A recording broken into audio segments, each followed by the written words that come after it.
оптимістичні хмари, Бог пошле нарешті нам дощу, вімкне мерщій свої небесні чари, що й душу я свою прополощу.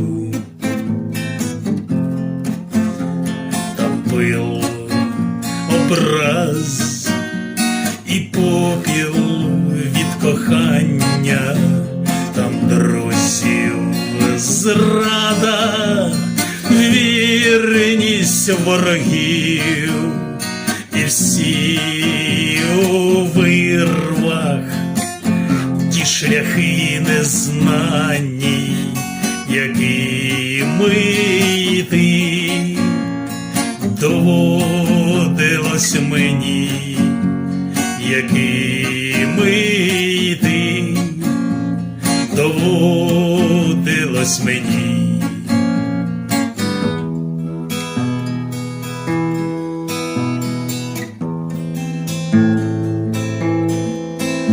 Хай збиті ноги полікує дощик, доріжку сліз відмиє без слідів, і чисто вмитий я піду на прощу, та тільки Бог чомусь не захотів,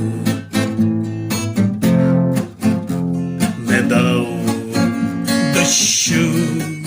Ми в чому завинили, що хмари він розвіяв на біду, самотнє небо понад світом білим, де я самотньо по життю йду.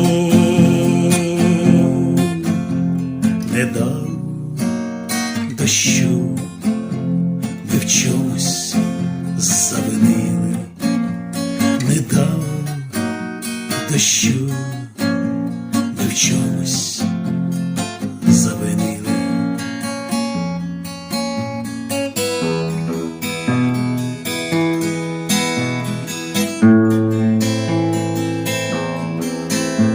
Такі були оптимістичні хмари, Бог пошле нарешті нам дощу, вімкне мерщій свої небесні чари, що й душ